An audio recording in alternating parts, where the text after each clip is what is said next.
जय हिंद दोस्तों। देखिए, बहुत बहुत स्वागत है आपका आज के वीडियो में।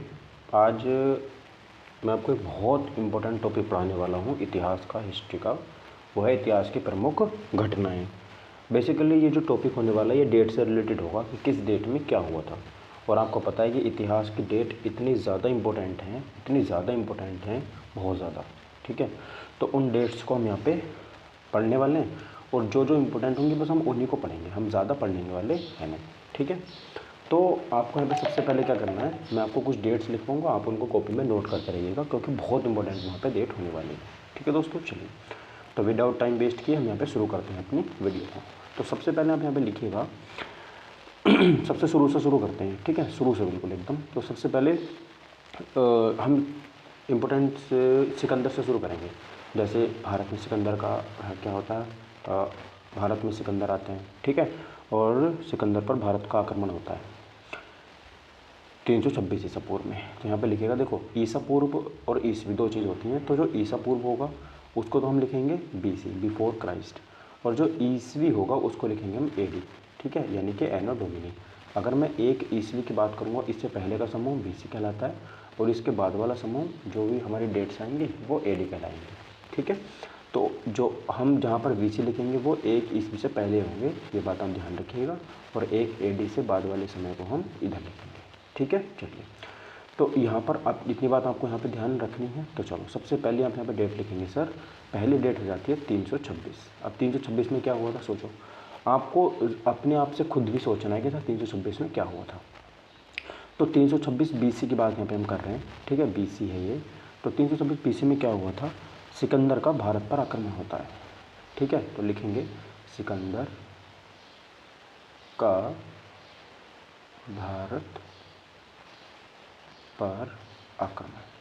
तो 326 में क्या होता है सर, जो सिकंदर थे वो भारत पर आक्रमण कर देते हैं। ठीक है, और ऐसा कहा जाता है कि सिकंदर ने उस टाइम पर जितनी भी दुनिया थी वो सारी जीत ली थी। मतलब जितना उनको पता था कि यहाँ इतने देश हैं इस पृथ्वी के ऊपर, वो उन्होंने सारे जीत लिए थे, ऐसा कहा जाता है। ठीक है, हालांकि होंगे और ज़्यादा भी, लेकिन जितने पता थे उतने सारे जीत लिए थे।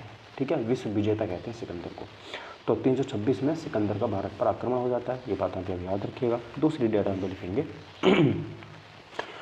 अब यहाँ से अशोक से और क्वेश्चन बनता है, सिकंदर से बस एक ही डेट याद रखनी है। ठीक है, और अशोक से क्वेश्चन बनता है कि अशोक ने जो गद्दी थी वो कब संभाली थी। तो आप यहाँ पर ध्यान रखिएगा सर जी, 269 बीसी में जो अशोक थे, इन्होंने अशोक की ताजपोशी हो जाती है। तो लिखेंगे अशोक, ठीक, अशोक ने गद्दी संभाली। तो अशोक ने गद्दी कम संभाली थी सर, अशोक ने गद्दी संभाली थी 269 बीसी में संभाली। ठीक है, 269 बीसी में अशोक ने गद्दी संभाली थी। उसके बाद आपको पता है कि अशोक ने बहुत ज़्यादा भयंकर वाली लड़ाई लड़ी थी, जिसको हम बोलते हैं कलिंग की लड़ाई, कलिंग का युद्ध। तो कलिंग के युद्ध में अशोक ने क्या किया था कि बहुत नरसंहार किया था उसने। तो कलिंग का युद्ध कब हुआ था, यहाँ से क्वेश्चन बनता है। तो सर 261 बीसी में अशोक ने क्या किया था सर, कलिंग की लड़ाई हुई थी। क्या हुई थी, कलिंग की लड़ाई, कलिंग का युद्ध। तो कलिंग का युद्ध भी आप यहाँ पे याद रखिएगा सर, कब हुआ था वो, यहाँ पर 261 ईसा पूर्व में कलिंग का युद्ध हुआ था। बहुत इंपॉर्टेंट है गाइस, कलिंग का युद्ध बहुत ज़्यादा इंपॉर्टेंट है। ठीक है, और इसमें हमारे जो अशोक थे वो जीत गए थे, और जो उस टाइम पर कलिंग के राजा थे वो हार गए थे। ठीक है, यहाँ पे आप याद रखिएगा। और इस युद्ध से जो अशोक हैं उन्होंने अपना पूरा माइंडसेट चेंज कर लिया था और उन्होंने बौद्ध धर्म को अपना लिया था। ठीक है, इतना ज़्यादा चेंज कर लिया था उन्होंने कि हम भी इस टाइम पर भी भारत सरकार जो है, जो भारतीय हैं वो अशोक से प्रेरणा लेते हैं। और हमारे तिरंगे में अशोक चक्र है, हमारी संसद के ऊपर अशोक है, हमारे रुपए जो होते हैं सिक्के उन पर अशोक स्तंभ है ना। तो ये सारी चीज़ें हमने आज भी उनसे अपनाई हुई हैं। तो अशोक के आप यहाँ पे याद रखिएगा, 261 में कलिंग का युद्ध लड़ा था अशोक ने। उसके बाद देखिए यहाँ पे बात करते हैं, उसके बाद कोई डेट इंपॉर्टेंट नहीं, उसके बाद आप 58 यहाँ पर एक याद रखिएगा, 58 बीसी। अब जैसे ही मैंने 58 लिखा होगा ना, बहुत सारे लोग समझ गए होंगे कि सर 58 में क्या हुआ था, बताइए क्या हुआ था 58 में। तो 58 बीसी में विक्रम संवत की शुरुआत हुई थी। किसकी, ये क्वेश्चन इंपॉर्टेंट है, आया हुआ है, ध्यान रखिएगा। विक्रम जो संवत है उसकी शुरुआत कब हुई थी, विक्रम संवत की जो शुरुआत हुई थी वो 58 बीसी में हुई थी। ठीक है, शुरुआत इंपॉर्टेंट है बहुत ज़्यादा। ठीक है। तो विक्रम संवत की शुरुआत कब हुई थी सर? 58 BC में विक्रम संवत की शुरुआत हुई थी। बहुत इंपॉर्टेंट है, याद रखिएगा। उसके बाद आता है सर 58 हो गई, हाँ। उसके बाद अब देखो हम यहाँ तक BC पूरी कंप्लीट कर चुके हैं। अब आप सोच रहे होगे सर BC उल्टी क्यों चल रही है? सर ये उल्टी ही चलती है BC, और अब AD शुरू से चलनी शुरू हो जाएगी। ठीक है, AD शुरू से चलनी शुरू हो जाएगी। तो अब जैसे हम यहाँ पर 1 AD आ जाते हैं, 1 ईस्वी में हमारे जो ईसा मसीह थे उनका जन्म हो जाता है। तो उसके बाद के जितने भी काल थे, वो जितनी भी डेट थी, उनको हमने ईसा मसीह के बाद बने के ईस्वी रखा। क्या रखा? ईस्वी। और उनसे जो पहले जन्म हुआ था उसको रखा था हमने ईसा पूर्व। ठीक है। तो अब यहाँ पे आ जाता है सर 78 AD। अब यहाँ से AD शुरू हो जाएगा, एनो डोमिनी। ठीक है, चलिए एनो डोमिनी। तो बताइए 78 ईस्वी में क्या हुआ था सर? 70 ईस्वी में यहाँ पर जैसे 58 BC में विक्रम संवत की शुरुआत, तो 78 में शक संवत की शुरुआत। लिखिए शक संवत की शुरुआत। लिखो फटाफट से इसको कि शक संवत की शुरुआत कब हुई थी? यहाँ पे 78 AD में हुई थी। उसके बाद याद रखिएगा हमारे देश में जो एक शासक आया था फाहियान। कौन आया था? फाहियान आया था। तो फाहियान जो है वो कब आया था? तो इम्पोर्टेंट है, याद रखिएगा, वो 45 से लेकर के 411 AD के बीच में फाहियान जो है भारत में आया था। कौन? फाहियान। ठीक है, फाहियान बहुत इंपॉर्टेंट है, याद रखना।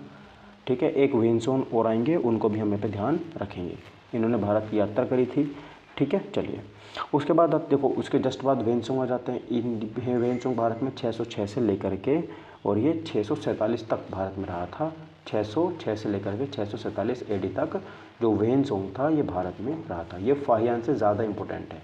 इसको ना यात्रियों का राजकुमार भी कहते हैं, जो वेनसोंग था, यात्रियों का राजकुमार। और आप बताइए किसके शासनकाल में भारत आया था?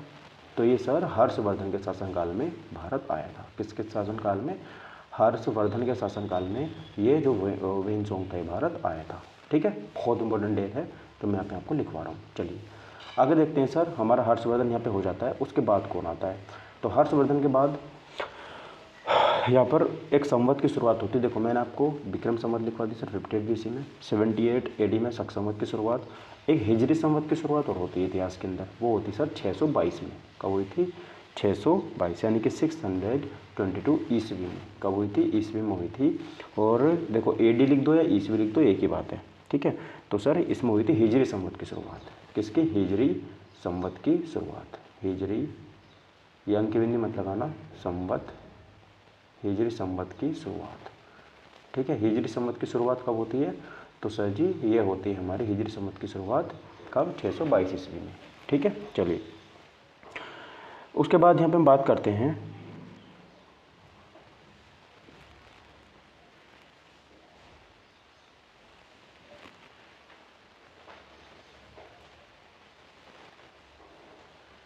गाइस, एक गलती हो गई।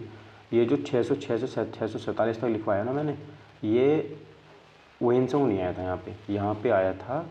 यहाँ पे याद रखिएगा, यहाँ पे आया था हर्षवर्धन का शासनकाल है। किसका है? हर्षवर्धन का शासनकाल। ये शासनकाल है यहाँ पर, सॉरी, ये है शासनकाल। किसका? हर्षवर्धन का शासनकाल है 606 से 647 तक। अब आएगा 629 में। कौन? 629 में आता है वेनसोंग। ठीक है, 629 में कौन आता है? तो वेनसोंग आता है। इंपॉर्टेंट है, याद रखना। ठीक है, सॉरी यार, उसके लिए उसको आप सही कर लेना। 629 में आता है वेनसोंग और 645 तक रहता है। कब तक रहता है? 645 तक वेनसोंग भारत में रहता है। ठीक है, चलिए इसको मैं ऊपर कर देता हूँ। चलिए अब देखो, अब 645 में यहाँ पर वेनसोंग आता है। उसके बाद ध्यान से देखेंगे, उसके बाद मेरी अगली डेट आती है सर, बहुत इंपॉर्टेंट है, भारत पर पहला आक्रमण। भारत पर पहला आक्रमण जो कि हमारा किसका हुआ था? जो मुस्लिम पहला आक्रमण था, है ना, आपको पता है 712 ईस्वी में हुआ था वो, और मोहम्मद बिन कासिम ने किया था। तो कब किया था सर वो? 712 ईस्वी में मोहम्मद बिन कासिम ने। किसने किया था सर वो? मोहम्मद बिन कासिम ने भारत पर पहला आक्रमण किया था। ठीक है, मोहम्मद बिन कासिम ने 712 ईस्वी में पहला आक्रमण किया था। मोहम्मद बिन कासिम ने भारत पर पहला आक्रमण। तो याद रखिएगा, भारत पर पहला आक्रमण मोहम्मद बिन कासिम ने भारत पर पहला आक्रमण कब किया था? 712 ईस्वी में किया था। ठीक है, और ये पहला सफल आक्रमण था। इससे पहले 711 ईस्वी में भी भारत पर आक्रमण हो चुका था, लेकिन वो असफल था, वो सफल नहीं हो पाया था। ठीक है, उसके बाद देखिए एक बहुत इंपॉर्टेंट डेट लिखवाता हूँ मैं आपको, 1001 में क्या हुआ था सर? 1001 में महमूद गजनवी का भारत पर पहला आक्रमण था। किसका सर? महमूद महमूद गजनवी का भारत पर पहला आक्रमण, महमूद गजनवी का, ठीक है, बहुत इंपॉर्टेंट है, महमूद गजनवी का भारत पर पहला आक्रमण, ठीक है। तो आपने पता होगा जो 1026 में इसने सोमनाथ मंदिर को बहुत ज़्यादा लूटा था महमूद गजनवी ने, ठीक है। तो ये वही गजनवी है जिसने भारत पर पहला आक्रमण किया था 1001 में, ठीक है। तो इसके बाद हम एक बहुत इंपॉर्टेंट डेट लिखेंगे 1026। 1026 को क्या हुआ था? 1026 को सर यहाँ पे महमूद गजनवी का सोमनाथ पर आक्रमण होता है। तो यहाँ पे ध्यान रखें, महमूद गजनवी का सोमनाथ, ठीक है, सोमनाथ मंदिर पर आक्रमण, सोमनाथ पर आक्रमण। और इसने बहुत भयंकर यहाँ पर यह आक्रमण किया था, सारा सोना यहाँ से लूट करके ले गया था, इसने कुछ भी नहीं छोड़ा था, ऐसा कहा जाता है, ठीक है, इसने कुछ भी नहीं छोड़ा था। तो बहुत ज़्यादा इंपॉर्टेंट यहाँ पे मैं डेट लिखवा रहा हूँ आपको, इनको आप बहुत ध्यान से देखिएगा, ठीक है।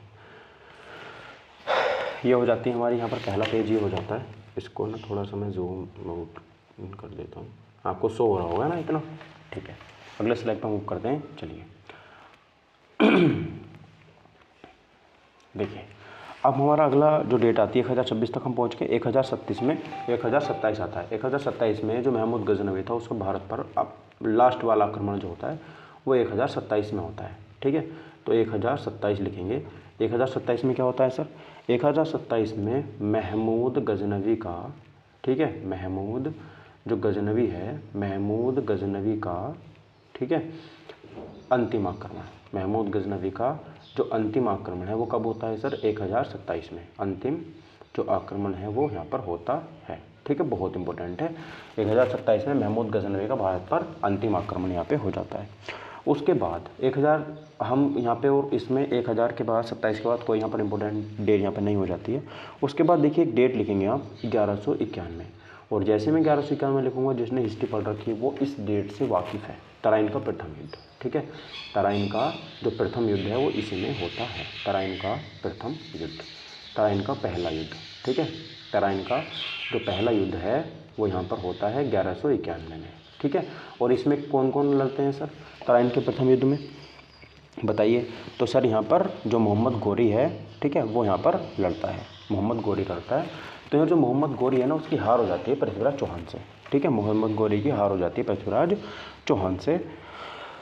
तो यहाँ पे लिखेंगे जो गोरी है ना, गोरी, मोहम्मद गोरी, वो आक्रमण करता है तो इसकी हार हो जाती है। और जो पृथ्वीराज चौहान है, कौन है? जो पृथ्वीराज चौहान है, उनकी क्या हो जाती है? यहाँ पर जीत हो जाती है, वो यहाँ पर जीत जाते हैं, ठीक है, जो पृथ्वीराज चौहान थे। तो इंपॉर्टेंट है बहुत ज़्यादा, याद रखिएगा, ठीक है। अगला आता है सर 1192 में, उसके एक साल बाद ही ऐसा कहा जाता है हिस्ट्री के अंदर कि सर जब गोरी इसमें हार गया था ना युद्ध में, तो उसने कसम खा ली थी कि जब तक मैं पृथ्वीराज चौहान को मार न दूंगा या उनको हरा नहीं दूंगा तब तक मैं खाना पीना सब छोड़ देता, इसने ऐसा कहा जाता है, ठीक है। तब इसने अपने ऊपर काम करना शुरू कर अपनी सेना बनाई और भारत में किसी को ढूंढा। तो जो ऐसा जयचंद्र, एक जयचंद्र राजा थे, सिंध के थे उस टाइम पे राजा को, तो उनसे उन्होंने हाथ मिला लिया किसने? गोरी ने। अब उसने सारी की सारी कमजोरी बता दी और किसी ने इनका फिर पृथ्वीराज चौहान का साथ नहीं दिया था, तो फिर इनकी हार हो जाती है। और पृथ्वीराज चौहान के ऊपर मूवी बनी है अक्षय कुमार की, है ना, उसको भी आप यहाँ पे देख लेना। तो ऐसा कि इसने ना पृथ्वीराज चौहान ने तो पृथ्वीराज चौहान की आंखें फोड़ दी थी, ऐसा कहा जाता है। लेकिन पृथ्वीराज चौहान इतने वीर थे कि इन्होंने तीर से इसको क्या करा था, जो गोरी था इसकी हत्या कर दी थी बाण चला करके, ठीक है। तो 1192 में हमारी तराइन की दूसरी लड़ाई होती है ना, तराइन की दूसरी लड़ाई, तराइन की दूसरी लड़ाई होती है, ये भी याद रखेंगे। तराइन की जो दूसरी लड़ाई होती है वो यहाँ पर 1192 में होती है। और यहाँ पर जो गोरी है ना, ये हो जाता है विजय। गोरी क्या हो जाता है? गोरी की हो जाती है यहाँ पर विजय। और जो यहाँ पर हमारे पृथ्वीराज चौहान थे, कौन थे? पृथ्वीराज चौहान थे, उनके हो जाती है यहाँ पर हार, ठीक है। और आपको पता है किसके कारण होती है? विश्वासघात। भारत में अगर किसी ने भी शासन किया है तो उसने विश्वासघात करके ही शासन किया है, ठीक है। मतलब भारत में कोई ना कोई ऐसा था गुप्त, जिसने भारत की अपने जो राजा थे उनकी सारी की सारी जो भी कमियां थी वो सब जा करके सामने वाले को दे देता था। जैसे अभी मूवी आपने देख ली होगी, छावा मूवी आई है संभाजी महाराज के ऊपर। तो अगर उनके साले साहब ही उनको नहीं बताते, किसको? औरंगजेब को, कि वो वहाँ पर अकेले छुपे हुए हैं या कुछ वहाँ पर उन्होंने मीटिंग वगैरह की थी, तो वो नहीं मार पाता, वो औरंगजेब को ही ख़त्म कर देते, क्योंकि आधी सेना को तो वैसे ही मार चुके थे औरंगजेब की वो, ठीक है, बचा ही क्या था उसके पास।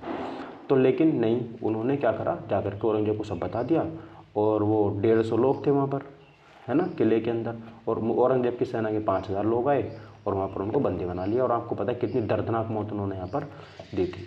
और एक बात और गाइस, मैं आपसे कहना चाहता था कि इतनी ज़्यादा क्रूरता के साथ औरंगजेब ने संभाजी महाराज की यहाँ पर हत्या करी थी। और हम पढ़ते भी हैं इतिहास में, हम पढ़ते हुए आ रहे हैं 1707 में औरंगजेब की मृत्यु हुई थी और 1689 में उसने ऐसा किया था। तो अब ये बताओ 1707 से लेकर के 2024 तक उसी शहर का नाम औरंगाबाद रखा गया था औरंगजेब के नाम पर। बताओ कितनी सरकारें आई, कितनी सरकारें चली गई, किसी ने भी ये इतिहास सबको पता था कि औरंगजेब ने ऐसा ऐसा किया, लेकिन किसी ने भी उसका नाम चेंज करने की कोशिश नहीं करी। ठीक है, हमको इतिहास पता है, हमको विरोध करना चाहिए ऐसी चीज़ों का। जितने भी ये मुगलों के नाम पर स्टेशन के नाम हैं, शहरों के नाम हैं, हमें सब चेंज करवाने हैं। ठीक है, क्योंकि हमारे भारत में ऐसे ऐसे वीर हुए हैं जिनको हम जानते भी नहीं, उनके बारे में पढ़ाया ही नहीं जाता। ठीक है, तो अब हमें उनको उजागर करने का टाइम है, तो वो अपना यहाँ पर विरोध करना शुरू करो। चाहे आप इंटरनेट पे करो, कैसे भी करो, रील बनाओ, कुछ भी करो, कहीं लिखो, एक आपको पता है तो किसी दूसरे को बताओ, बस ऐसे ही शुरू हो जाती है चीज़ें। ठीक है, ऐसा नहीं कि आपको धरना बैठना है रोड पे जाकर के, नहीं, बस ऐसा है कि अगर आपको किसी चीज़ के बारे में पता है जो आपको गलत लगती है तो सामने वाले को भी उसको बता दो। ठीक है, इससे बहुत इफेक्ट पड़ता है। उसके बाद देखो 1206 आता है। 1206 में दिल्ली जो सल्तनत थी उसमें गुलाम वंश की स्थापना हो जाती है 1206 में। तो 1206 यहाँ पर डेट आती है जिसमें भारत पर जो कुतुबुद्दीन ऐबक थे वो गुलाम वंश की यहाँ पर स्थापना कर देते हैं। ठीक है, यहाँ पर हो जाती है गुलाम वंश की स्थापना 1206 में, गुलाम वंश की स्थापना। ठीक है, अभी गुलाम वंश की स्थापना सर करता कौन है, तो आप सभी को पता है, गुलाम वंश की स्थापना करते हैं कुतुबुद्दीन ऐबक। कौन करता है सर, कुतुबुद्दीन ऐबक करता है, कुतुबुद्दीन। ये जो कुतुबुद्दीन था, ठीक है, कुतुबुद्दीन था, ये गुलाम था। क्या था ये, गुलाम था कुतुबुद्दीन ऐबक। इसलिए इस वंश को हम गुलाम वंश के नाम से भी जानते हैं और इस वंश को हम मामलुक वंश के नाम से भी जानते हैं। इसको, इसके कुतुबुद्दीन ऐबक के और भी कई नाम है, जैसे इसको लाख बख्श के नाम से जानते हैं। ठीक है, और चौगान खेलते खेलते इसकी क्या हो गई थी, यहाँ पर मृत्यु होगी। लाखों का दान देता था, इसीलिए इसको लाख बख्श के नाम से जानते हैं कुतुबुद्दीन ऐबक को। तो गुलाम वंश की स्थापना हो जाती है 1206 में। ठीक है, इतनी याद रखिएगा। उसके बाद हमारी डेट आती है सर 1221। 1221 में क्या होता है, यहाँ पे जो इल्तुतमिश का समय था भारत में, इल्तुतमिश का टाइम चल रहा था, है ना, गुलाम वंश की स्थापना कर दी कुतुबुद्दीन ऐबक ने, फिर इल्तुतमिश आ जाता है, 1221 आ जाता है। उस टाइम पे इल्तुतमिश का शासन था सर, भारत पर किसका शासन था, दिल्ली पर इल्तुतमिश का शासन था। ठीक है, इल्तुतमिश का शासन। तो इसी के शासन के टाइम पर जो चंगेज़ खान है, आपने नाम सुना होगा, 1221 में चंगेज़ खान भारत पर आक्रमण कर देता है, चंगेज़ खान का आक्रमण। ठीक है, तो इसी के टाइम पर जो चंगेज़ खान था वो भारत पर आक्रमण कर देता है। ठीक है, तो ये भी आप यहाँ पे ध्यान रखिएगा। और चंगेज़ खान कौन था सर, चंगेज़ खान एक मंगोल था। कौन था चंगेज़ खान, एक मंगोल था। तो क्वेश्चन यहाँ से ये भी बन सकता है कि भारत पर पहला मंगोल आक्रमण कब हुआ था सर, 1221 में हुआ था, इल्तुतमिश के शासनकाल में। कब हुआ था, इल्तुतमिश के टाइम पर हुआ था। ठीक है, इंपॉर्टेंट बात है, याद रखिएगा। चलो, अब आपको पता है कि इल्तुतमिश के बाद में जो भी इल्तुतमिश ने यहाँ पर, हम देखो सिर्फ डेट देख रहे हैं, हम इल्तुतमिश ने कुछ काम भी करे थे जिनसे क्वेश्चन बनता है, हम वो नहीं देख रहे हैं यहाँ पर, हम उसकी चीज़ बात भी आगे करेंगे वीडियो में, फिलहाल डेट पर ध्यान दो। उसके बाद आपको पता है इल्तुतमिश की बेटी हुई थी रजिया सुल्तान, उसने भी यहाँ पर शासन किया था, तो उसका शासनकाल बहुत इंपॉर्टेंट है, उसको तो आप ज़रूर से ज़रूर याद रखिएगा। तो 1236 से लेकर के 1240 यानी कि 4 साल। ठीक है, 1236 से 1240 तक जो रजिया सुल्तान थी, कौन थी, जो रजिया सुल्तान थी, उसने भारत पर आक्रमण, उसने भारत पर, ठीक है, दिल्ली पर शासन किया था, दिल्ली पर शासन किया था। रजिया सुल्तान का शासनकाल यहाँ पर हम लिख लेते हैं, रजिया सुल्तान का शासनकाल कब से कब तक सर, 1236 से लेकर के 1240 तक। 1236 से लेकर के 1240 तक जो रजिया सुल्तान थी उसका शासनकाल हो जाता है दिल्ली पर। ठीक है दोस्तों, चलिए आगे बढ़ते हैं हम। जो हमारा अगली डेट आ जाती है 1236-40 तक। उसके बाद आते हैं, देखिए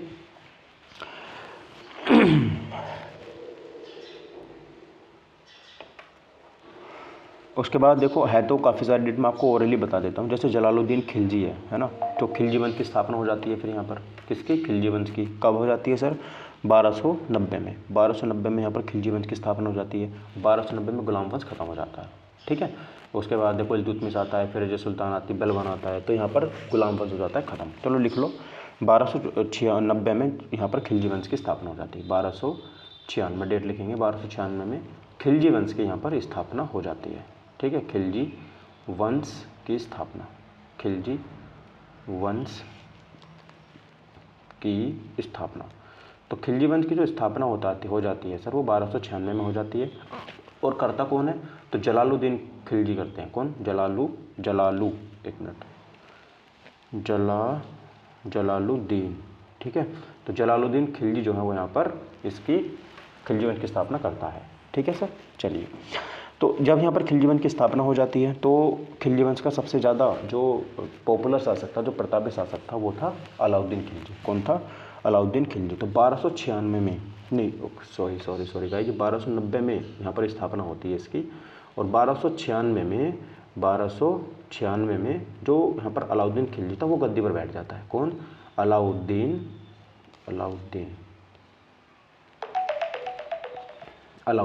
ठीक है, अलाउद्दीन खिलजी। तो जो अलाउद्दीन खिलजी था वो गद्दी पर यहाँ पर बैठ जाता है, अलाउद्दीन खिलजी। गाइस थोड़ी बहुत त्रुटि हो सकती है यहाँ पर लिखने के अंदर, तो उसको आप देख लेना। अलाउद्दीन खिलजी यहाँ पर क्या हो जाता है, 1296 में दिल्ली के सिंहासन पर कब्जा कर लेता है, ठीक है, गद्दी पर बैठ जाता है, ये गद्दी पर, ठीक है। चलो, तो अलाउद्दीन खिलजी कब बैठता है सर? 1296 में गद्दी पर बैठ जाता है, बहुत इंपॉर्टेंट है, याद रखना। उसके बाद देखो खिलजी वंश हो गया, उसके बाद आता है सर हमारा तुगलक वंश। कौन आता है? तुगलक वंश। तो तुगलक वंश की बात याद रखेंगे आप, तो 1320 कब आ जाता है? 1320 में आप यहाँ पे ध्यान रखिएगा क्या होता है, गाजी जो मलिक थे, गाजी मलिक तुगलक द्वारा तुगलक वंश की स्थापना यहाँ पर हो जाती है, ठीक है। तो तुगलक वंश की स्थापना यहाँ पर हो जाती है सर, किसकी? तुगलक वंश की स्थापना। तो तुगलक वंश की स्थापना कब होती है? 1320 में तुगलक वंश, ठीक है। आई थिंक 1414 तक ये चलता है तुगलक वंश, याद रखिएगा इस चीज़ को भी। तो 1290 में खिलजी वंश की स्थापना होती है और 1320 में तुगलक वंश की स्थापना हो जाती है। किसके द्वारा होती है सर? गाजी मलिक के द्वारा, ठीक है। चलिए, उसके बाद बहुत इंपॉर्टेंट है सर, एक डेट लिखवाता हूँ मैं आपको, 1336। बताओ 1336 में क्या हुआ था? अगर आपने थोड़ी भी हिस्ट्री बहुत अच्छे से पढ़ी तो ये डेट आपको सबको याद होगी। इस डेट को क्या हुआ था सर? इस डेट को यहाँ पर याद रखिएगा, जो भारत था ना, भारत में हरिहर और बुक्का ने विजयनगर साम्राज्य की स्थापना करी थी। किसकी? विजयनगर साम्राज्य की स्थापना। तो विजयनगर साम्राज्य की स्थापना, ठीक है, विजयनगर साम्राज्य की स्थापना, ठीक है। और ये किसके द्वारा होती है सर स्थापना विजयनगर साम्राज्य की? तो ये होती है सर हरिहर और बुक्का के द्वारा। किसके द्वारा होती है? हरिहर और बुक्का, इंपॉर्टेंट है ना, हरिहर व बुक्का के द्वारा। तो ये डेट बहुत इंपॉर्टेंट है, 1336। इसमें यहाँ पर जो विजयनगर साम्राज्य है इसकी स्थापना हो जाती है 1336 ईस्वी में, ठीक है दोस्तों। चलिए, अब यहाँ पे हम देख लेते हैं अपना अगले डेट 1336 में यहाँ पर एक बहमनी वंश है। बहमनी वंश के बारे में आपने बहुत वैसे कम सुना होगा। तो बहमनी वंश में यहाँ पे एक डेट याद रखना, 1347 है ये डेट आप यहाँ पे याद रखेंगे। इसमें क्या हुआ था 1347 में? 1347 ईस्वी में जो बहमनी वंश है इसकी स्थापना हो जाती है, बहमनी वंश की स्थापना, ठीक है। 1347 में क्या होती है सर? बहमनी वंश की स्थापना हो जाती है। बहुत इंपॉर्टेंट बता रहा हूँ मैं आपको, बहमनी वंश की स्थापना कब होती है सर? 1347 में हो जाती है। और किसके द्वारा होती है? बहमन शाह के द्वारा, लिख लेना, बहमन शाह के द्वारा बहमनी साम्राज्य की स्थापना हो जाती है, बहमनी वंश की स्थापना, ठीक है। चलो,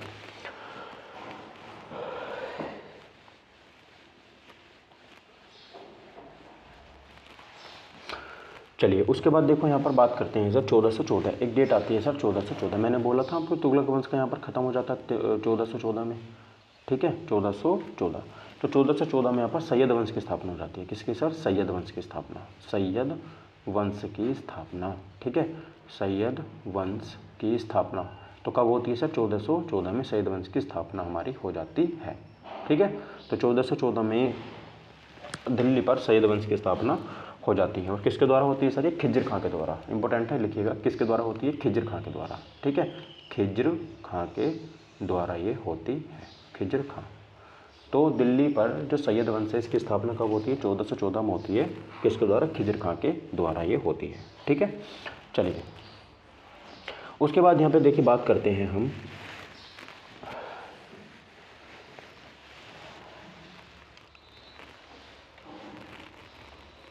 देखिए उसके बाद देखो यहाँ पे बात कर लेते हैं 1498 एक डेट आती है सर 1498। तो 1498 में बहुत इंपॉर्टेंट डेट है 1498, इसको याद रखिएगा। 1498 में वास्को डी गामा भारत में आ जाता है। वास्को डी गामा भारत में आ जाता है। Vasco D gamma. और देखो इसमें यह भी आ जाता है, पूछ लिया जाता है कि भारत में प्रथम यूरोपीय कौन थे जो भारत में सबसे पहले आया था? तो वास्को डी गामा का आगमन। ठीक है, तो वो अगर पहला यूरोपीय पूछ लेता है तो भी हमारा वास्को डी गामा होगा। ठीक है, पहला पुर्तगाली पूछ लेता है तो भी वास्को डी गामा होगा। 1498 में आ जाता है और आता कहाँ पर है सर? कालीकट में। जो वहाँ पर उस टाइम पर राजा जमोरिन का शासन था और वो इसका भव्य स्वागत करते हैं, बहुत अच्छे से स्वागत इसका करते हैं। ठीक है, वास्को डी गामा 1498 में आता है। ठीक है सर, चलिए उसके बाद देखिए एक डेट आती है बहुत इंपॉर्टेंट है 1526। ये डेट जो मैं आगे को लिखवाऊंगा ये सारी की सारी डेट बहुत इंपॉर्टेंट होंगी। ठीक है, 1526 की डेट यहाँ पे आप याद रखिएगा 1526। अब 1526 डेट सबके दिमाग में होगी कि इस डेट को क्या हुआ होगा? तो इस डेट को सर पानीपत की पहली लड़ाई होती है ना, पानीपत की प्रथम लड़ाई। 1526 को क्या होता है? पानीपत की प्रथम लड़ाई होती है। ठीक है, पानीपत की प्रथम लड़ाई कब होती है सर? 1526 को होती है। और अच्छा ये किस किस के बीच में होती है पानीपत की प्रथम लड़ाई होती है? तो सर जो पानीपत की प्रथम, बाबर भारत में आने की कोशिश कर रहा था। बाबर एक मुगल था और भारत में आने की कोशिश कर रहा था ये। तो उस टाइम पर जो इब्राहिम लोदी थे इनका शासन यहाँ पर था 1526 में, है ना, इब्राहिम लोदी का शासन था। तो इन दोनों के बीच में भयंकर लड़ाई होती है। यहाँ पर पानीपत की जो लड़ाई थी भयंकर लड़ाई होती है। तो यहाँ पर जो इब्राहिम लोदी था, ठीक है, जो इब्राहिम लोदी था इसकी हो जाती है यहाँ पर हार। क्या हो जाती है इसकी? हार।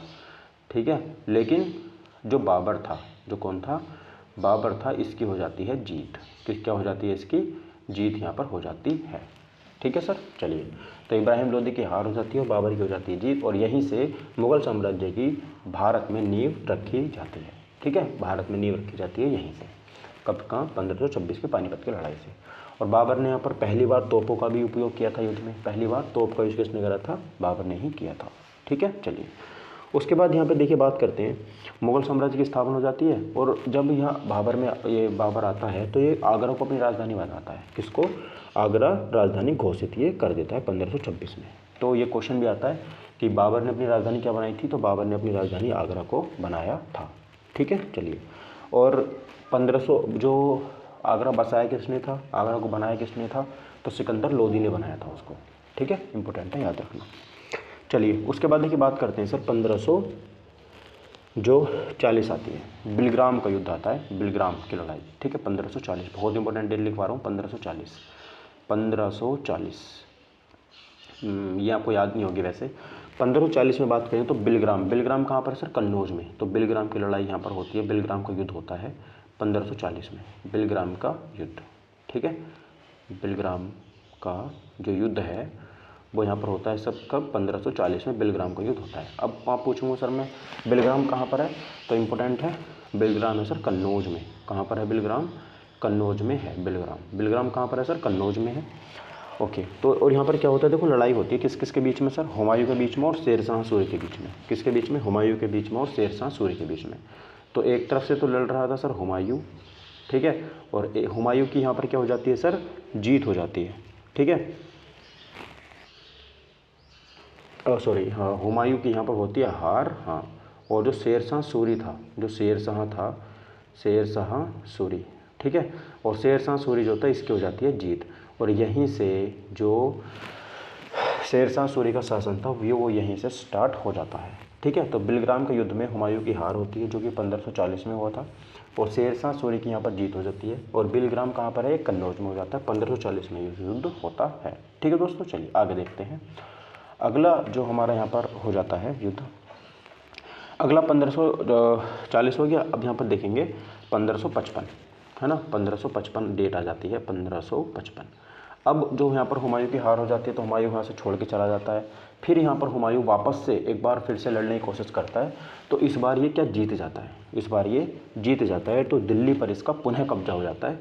तो यहाँ पर लिखेंगे हुमायूं हुमायूं, ठीक है, का, है ना, हुमायूं का दिल्ली पर पुनः कब्जा, हुमायूं का दिल्ली पर पुनः कब्जा, ठीक है, पुनः कब्जा। तो बहुत इंपॉर्टेंट है, लिखवा रहा हूँ, लिख लीजिएगा। 1555 में हुमायूं का दिल्ली पर पुनः कब्जा, इनके दोबारा से ये दिल्ली पर अपना कब्जा कर लेता है लड़ाई के बाद। उसके बाद बहुत इंपॉर्टेंट एक लड़ाई होती है जिसको हम कहते हैं 1556 की लड़ाई होती है। कब होती है? 1556 की एक यहाँ पे लड़ाई होती है जो कि बहुत इंपॉर्टेंट है। और ये लड़ाई होती है सर किसके बीच में? इसको बोलते हैं पानीपत की दूसरी लड़ाई। क्या बोलते हैं इसको हम? पानीपत की दूसरी लड़ाई, पानीपत का दूसरा युद्ध, ठीक है। तो 1556 में पानीपत का यहाँ पर क्या होता है सर? दूसरा युद्ध यहाँ पर हो जाता है 1556 में। अच्छा, ये किस किस के बीच में होता है? 1556 में जो पानीपत का दूसरा युद्ध होता है ये किस किस के बीच में होता है सर? तो मुगल एक तरफ थे मुगल, और मुगलों की तरफ से लड़ रहा था बैरम खां, ठीक है। कौन यहाँ पर कौन लड़ रहा था सर यहाँ पे बताइए? बैरम खां, ठीक है। तो मुगल एक तरफ से यहाँ पर मुगल, और यहाँ पर लिख लेंगे मुगल लिख के ब्रैकेट में लिखेंगे बैरम खां। क्या लिखेंगे? बैरम खां, ठीक है, बैरम खां। और एक तरफ से हमारे यहाँ पर जो लड़ाई हो रही थी, दूसरी तरफ कौन था? तो यहाँ पर जो आदिल शाह सूरी का मंत्री था हेमू। कौन था? हेमू, ठीक है। कौन था? हेमू। तो हेमू, ठीक है, हेमू।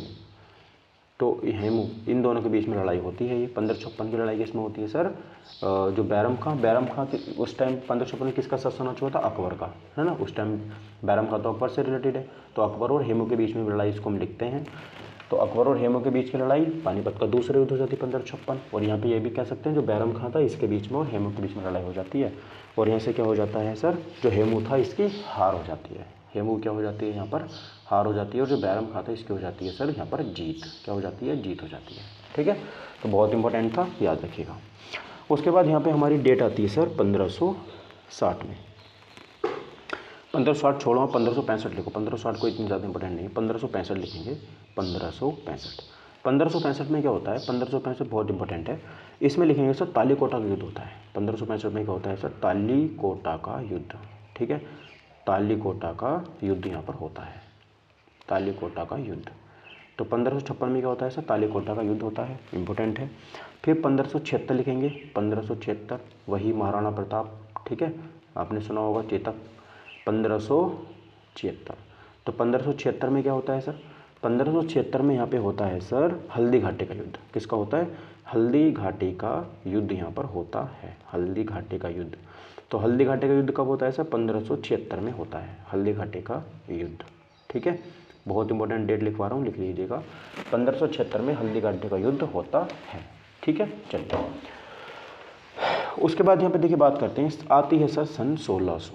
कौन आता है? अब सन 1600 आती है। और आपको पता है सन 1600 में जो भारत पर जो अंग्रेज थे, ठीक है, अंग्रेजी ईस्ट इंडिया कंपनी की स्थापना हो जाती है। तो ईस्ट इंडिया कंपनी की यहाँ पर स्थापना हो जाती है सन 1600 में, ठीक है सर। चलिए, उसके बाद 1608 आती है सर। 1608 में क्या होता है? तो 1608 में सूरत में अपनी पहली फैक्ट्री स्थापित कर लेते हैं। ब्रिटिश फैक्ट्री की स्थापना हो जाती है सूरत में। तो सूरत में लिखेंगे, सूरत में, ठीक है, प्रथम फैक्ट्री, सूरत में प्रथम फैक्ट्री अपनी ये लगा देते हैं। कौन? जो ब्रिटिश थे फैक्ट्री, ठीक है। तो सूरत में इनकी प्रथम फैक्ट्री जो है वो यहाँ पर इसकी स्थापना हो जाती है। तो इम्पोर्टेंट है, याद रखिएगा। कम 1608 में, ठीक है। उसके बाद देखिए बात करते हैं 1609 आती है। तो डच कंपनी द्वारा पुलिकट में फैक्ट्री की स्थापना हो जाती है 1609 में, है ना। तो 1609 भी इम्पोर्टेंट है। 1609 में क्या होता है सर? 1609 में जो डच थे ना, डच भी अपनी फैक्ट्री लगा देते हैं। डच फैक्ट्री की बात करेंगे तो जो डच फैक्ट्री थी ये कहाँ लग जाती है सर? ये लग जाती है सर यहाँ पर पुलिकट में। कहाँ पर सर? पुलिकट में। तो डचों ने अपनी पहली फैक्ट्री कहाँ पर लगाई थी सर? पुलिकट में लगाई थी। और ब्रिटिश जो थे, जो अंग्रेज थे, उन्होंने पहली फैक्ट्री कहाँ पर लगाई थी सर? 1608 में लगाई थी, सूरत में लगाई थी। कहाँ लगाई थी? सूरत में, ठीक है। चलिए, उसके बाद आती है सर सन 1646 में। अब देखो 1526 में बाबर ने जब भारत पर आक्रमण किया था तो उसने अपनी राजधानी आगरा बनाई थी। कब? वहाँ बनाई थी, आगरा। अब ये 1646 आता है ना, 1646 में ये क्या करते हैं, जो राजधानी थी ना, अपनी राजधानी, उसको ये मुग़ल राजधानी आगरा से दिल्ली स्थानांतरित करते हैं। जो मुग़ल राजधानी है ना, मुगल राजधानी, है ना, मुगल राजधानी आगरा से दिल्ली। तो मुगल राजधानी आगरा से दिल्ली हमारे यहाँ पर हो जाती है। ठीक है, तो मुगल राजधानी आगरा से दिल्ली पहुँच जाती कब? 1646 में। कब? 1646 में पहुँच जाती है। ठीक है, चलिए उसके बाद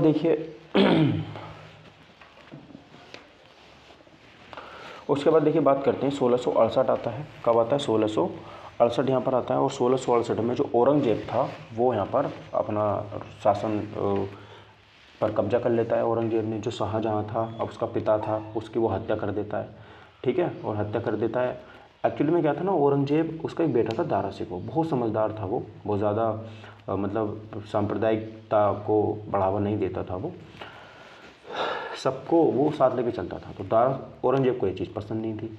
तो सबसे पहले तो औरंगजेब ने अपने पिता को क्या करा, जेल में डाला। और फिर दारा शिकोह का जो सर काट था ना, सर काट करके उनको गिफ्ट में भेज दिया था। ठीक है, तो इतना यहाँ पर क्रूर था जो औरंगजेब था। तो इसने क्या करा था कि 1668 था, ये अपनी गद्दी पर बैठता है। और उसी टाइम पर सूरत में फ्रांसीसियों की प्रथम फैक्ट्री लग जाती है। कब? 1668 में। तो 1668 में सूरत में किसकी फैक्ट्री लगती है? फ्रांसीसियों की पहली फैक्ट्री लग जाती है 1668 में, याद रखिएगा। तो दो काम हुए थे सर 1668 में। 1668 में एक तो सर यहाँ पे दो काम हुए थे। पहला काम क्या हुआ था सर? जो औरंगजेब था, कौन था? जो औरंगजेब था वो गद्दी पर बैठता है। औरंगजेब गद्दी पर बैठता है। ठीक है, गद्दी पर। और दूसरा काम क्या होता है सर? सूरत में, है ना, सूरत में किसकी सर? सूरत में फ्रांसीसियों की पहली फैक्ट्री लग जाती है। सूरत में जो फ्रांस थी, फ्रांस की पहली फैक्ट्री। ठीक है, सूरत में जो इसकी पहली फैक्ट्री यहाँ पर लग जाती है, याद रखिएगा। 1668 में औरंगजेब गद्दी पर बैठता है और सूरत में इसकी प्रथम फैक्ट्री लग जाती है। ठीक है दोस्तों, चलिए 1668 के बाद यहाँ पर एक डेट आती है सर हमारा, जो 1708। और 1708 जो है, ये जो हमारे जितने भी सिख लोग हैं, है ना, उनके जो सबसे लास्ट वाले गुरु थे, गुरु गोविंद सिंह, उनकी हत्या हो जाती है 1708 में। और ये सब कारनामे इन्हीं के औरंगजेब के शासनकाल में ही हो रहे हैं 1708 में। ठीक है, औरंगजेब। तो 1708 में जो गुरु गोविंद सिंह हैं, कौन है? जो सिखों के धर्म गुरु थे, गुरु गोविंद सिंह। देखो सबसे पहली बात तो ये जितने भी मुग़ल हुए हैं ना, जितने भी हुए हैं मुग़ल, ये इनको किसी भी चीज़ से कोई फ़र्क नहीं पड़ता। इनको लगता था बस सब कुछ हमारे अल्लाह ही है। भाई सब कुछ अल्लाह ही नहीं है, हर इंसान के लिए हर चीज़ मायने रखती है, हर चीज़। ज़रूरी है अगर मुझे आलू अच्छे लगते हैं तो दूसरे को भी लगेंगे? नहीं है ना। उसको उड़द अच्छे लगते हैं तो भाई वो उड़द खाएगा ना, उसको परमिशन क्यों नहीं देते हो तुम? इनको लगता है आज भी जो है मुस्लिम समाज है या हमारे हिंदू समाज है, हमको सबको लगता है, हम हिंदू को लगता है कि हमारे भगवान सर्वोपरि हैं, हम मुस्लिमों को लगता है कि भाई हमारे अल्लाह सर्वोपरि हैं। भाई सब कुछ एक है, एक, सबको एक मान के चलना है, एक।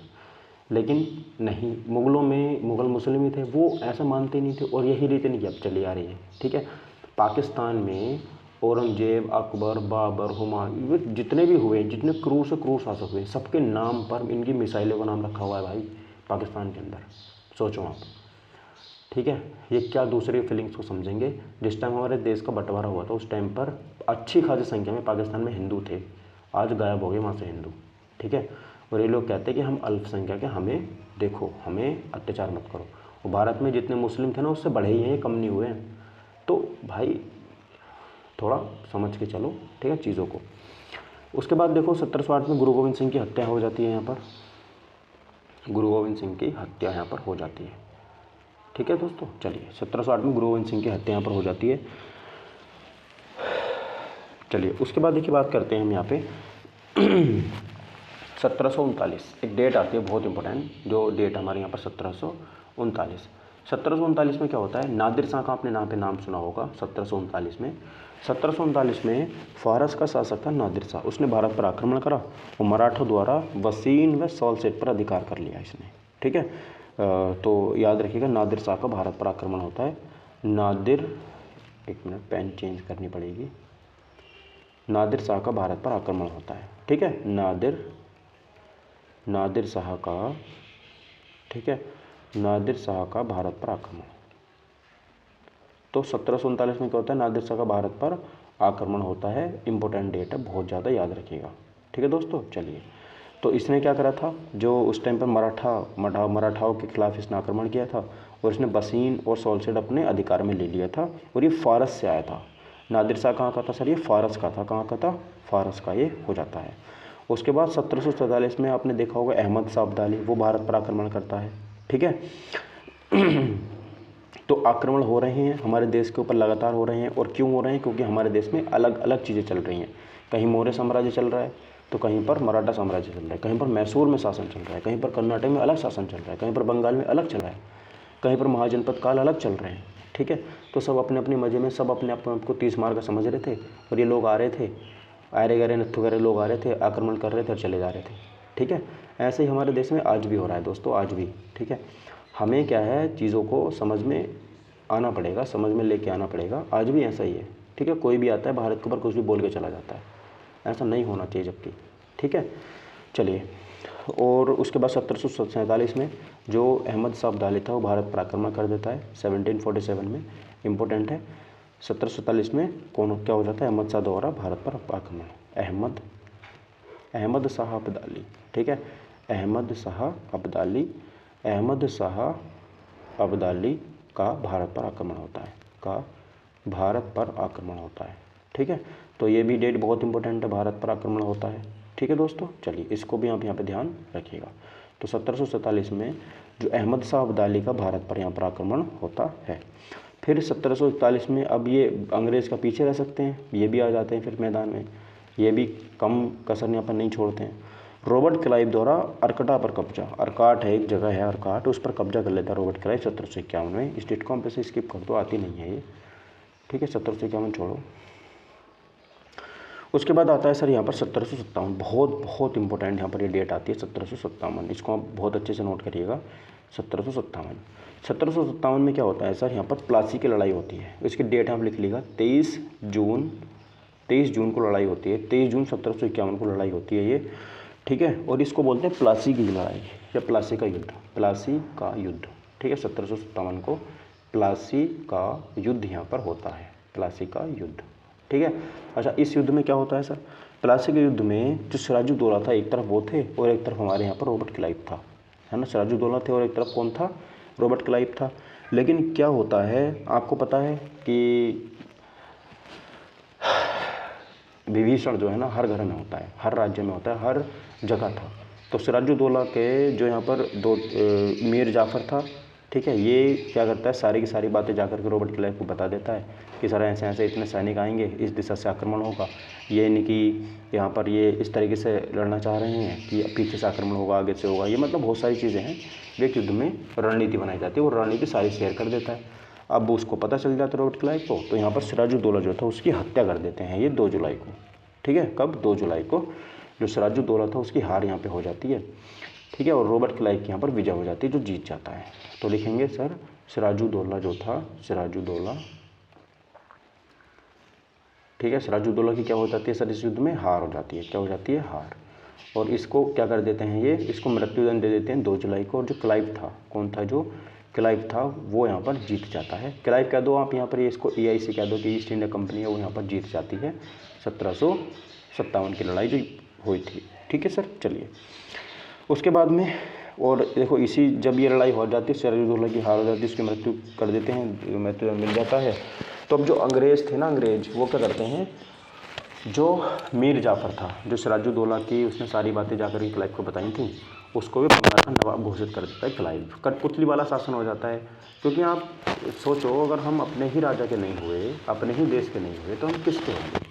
अगर हम सामने वाले के ये सोच रहे हैं तो अपने देश से गद्दारी करेंगे, सामने वाला हम पर रहम कर देगा, नहीं भाई, वो भी ये सोचेगा जब ये अपने ही राजा का नहीं हुआ, वो तो उसका अपना राजा था, तो ये मेरा क्या होगा। ठीक है। वो ये सोचेगा। तो वही अंग्रेज इसके साथ हुआ, मीर जाफ़र के साथ। तो यहाँ पर बहुत सारी चीज़ें निकल करके आई। तो क्लाइव ने क्या करा, इसको यहाँ पर बंगाल का नवाब बना दिया। ठीक है। वही कठपुतली वाला शासन, बिना क्लाइव के कुछ भी वहाँ पर नहीं कर सकता था, कुछ भी नहीं कर सकता था। तो राजा बनने से इससे अच्छा था कि हाँ, राजा इससे अच्छा बनाई ना जाए। ठीक है। चलिए कोई बात नहीं, जैसा इतिहास है इतिहास से हमें सीखना चाहिए कि घर का बेटी लंका ढाए। चलिए आगे बढ़ते हैं। देखिए अगले क्वेश्चन पे, अगली डेट क्या हो जाती है हमारी 1760 आती है। मीर कासिम बंगाल का नवाब नियुक्त होता है और यहीं पर वांडीवोस का युद्ध होता है और अंग्रेज़ों के हाथों फ्रांसीसियों की हार हो जाती है 1760 में। तो ये डेट भी इंपॉर्टेंट है 1760 जो है, 1760 भी बहुत इंपॉर्टेंट डेट लिखिए 1760। 1760 में दो काम होते हैं। पहला काम होता है वांडीवोस की लड़ाई होती है यहाँ पर, है ना। वांडीवोस की लड़ाई में वास कर देते हैं ये बढ़िया करके फ्रांसीसियों को, जो अंग्रेज़ थे। वांडीवोस का युद्ध होता है यहाँ पर, ठीक है। और इस युद्ध में जो फ्रांसीसी थे इनका बिल्कुल ख़त्म कर देते हैं, ये बिल्कुल ख़त्म कर देते हैं, है ना। वांडीवोस के युद्ध में 1760 जो होता है। और यहाँ पर क्या होता है, जो मीर कासिम था उसको बंगाल का नवाब नियुक्त कर देते हैं, ठीक है। तो वांडीवोस के किस किसके बीच में होता है सर, तो ईस्ट इंडिया कंपनी थी उसके बीच में और फ्रांसीसियों के बीच में होता है। तो यहाँ पर फ्रांसीसियों की हार हो जाती है, तो लिख लेंगे एक बार फ्रांस, जो फ्रांस थे, फ्रांस के लोग थे, उनकी यहाँ पर हार हो जाती है, ठीक है। और जो यहाँ पर हमारा EIC थी, है ना, ईस्ट इंडिया कंपनी, उसकी जीत हो जाती है, उसकी क्या हो जाती है, जीत हो जाती है, ठीक है। चलिए 1760 के बाद जो एक यहाँ पर डेट आती है हमारी, कौन सी आती है सर, 1761। अब 1761 जो डेट है ये भी बहुत इंपॉर्टेंट है, इसको भी स्टार मार्क करके रखिएगा। ये पानीपत की तीसरी लड़ाई होती है। क्या होती है, पानीपत की तीसरी लड़ाई, है ना। पानीपत की तीसरी लड़ाई यहाँ पर होती है, याद रखिएगा ध्यान से। पानीपत की तीसरी लड़ाई होती है कौन सी सर, यहाँ पर थर्ड वाली जो लड़ाई है वो यहाँ पर होती है। इस लड़ाई में क्या होता है सर, जो अहमद शाह अब्दाली और जो मराठे हैं उनके बीच में ये होती है। अहमद शाह अब्दाली था एक तरफ, है ना, एक तरफ तो अहमद शाह अब्दाली था और एक तरफ था हमारे यहाँ पर मराठा। अब मराठा में भी सारे मराठा एक साथ नहीं थे, ये अलग अलग मराठा थे, तो ये इनकी हार हो जाती है यहाँ पर और अब्दाली की जीत हो जाती है, ठीक है। अब्दाली की जीत हो जाती है और मराठा की क्या हो जाती है, हार हो जाती है। देखो हमारे देश में आज भी क्या समस्या है गाइस, कि जैसे एक गांव में 100 लोग रहते हैं और वो सब अलग अलग जाति के हैं। अगर किसी ने किसी एक विशेष जाति पर हमला करा, है ना, लड़ाई होगी किसी एक विशेष जाति वाले से, तो जो दूसरी जाति वाला है ना वो आएगा नहीं उसके पास कि भाई हमसे थोड़ी लड़ाई हुई है, वो तो दूसरी जाति वाला है उससे हुई है, हम क्यों जाएँ, है ना। पालों की मान लीजिए, पालों की लड़ाई होगी जाटों से, तो दूसरी जाति वाले नहीं जाएंगे। सैनियों की लड़ाई होगी पालों से, तो वो आपस में लड़ जाएंगे, दूसरे वाले लड़ने के लिए, बचाने के लिए वो नहीं जाएंगे। यही कारण है गाइज, आज तक हमारे देश में इसी चीज़ से हम पिछड़े हुए हैं, ठीक है। हमें इस चीज़ में सुधार की बहुत ज़्यादा ज़रूरत है, बहुत ही ज़्यादा ज़रूरत है, ठीक है। हम पढ़े लिखे हैं, आप वीडियो देख रहे हैं तो थोड़ा आपको सोचना चाहिए इन चीज़ों के बारे में, ठीक है। चलिए उसके बाद देखिए हम बात करते हैं, 1761 हो गया, 1764 आता है सर। 1764 में यहाँ पर ध्यान रखिएगा एक डेट आती है हमारी, बक्सर का युद्ध होता है 1764 में। और ये भी युद्ध बहुत ज़्यादा इंपॉर्टेंट था। जब प्लासी का युद्ध हुआ था ना, तो यहाँ से औपचारिक शुरुआत कह सकते हैं कि जो ब्रिटिश शासन था ना, इसकी औपचारिक शुरुआत 1757 से होती है। लेकिन जो वास्तविक शुरुआत थी ना, एकदम कंठस्थ तरीके से राजनीति में इन्होंने, यहाँ पर एक कंपनी का काम होता है कि वो अपना बिजनेस करे और चली जाए, नहीं, इन्होंने भारत की जो सिस्टम था उसमें इंटरफेयर करना शुरू कर दिया था 1764 के बाद में। तो 1764 को यहाँ पे ध्यान रखेंगे, बक्सर की यहाँ पे लड़ाई होती है, इसका नाम था बक्सर की लड़ाई, ठीक है।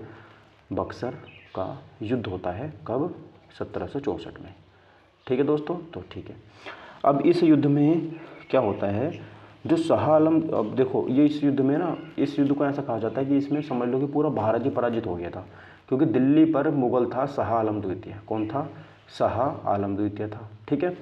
और यहाँ पर कौन था, शाह आलम द्वितीय के बाद दूसरी तरफ और कौन था, शाह आलम द्वितीय था, शुजाउद्दौला था, अवध का नवाब था शुजाउद्दौला। कौन था, शुजाउद्दौला था, ठीक है।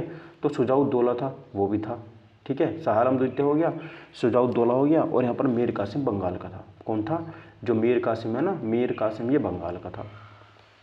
इन तीनों को एक साथ देखो, बंगाल पर मीर कासिम, अवध पर शुजाउद्दौला और शाह आलम द्वितीय दिल्ली में मुगलों का। तो ये तीन बड़ी बड़ी शक्तियाँ थी, बहुत बड़ी बड़ी शक्तियाँ थी उस टाइम पर। बंगाल पे समझ लो ऐसे पूरे बंगाल पे कब्जा कर रखा था मीर कासिम का था, है ना।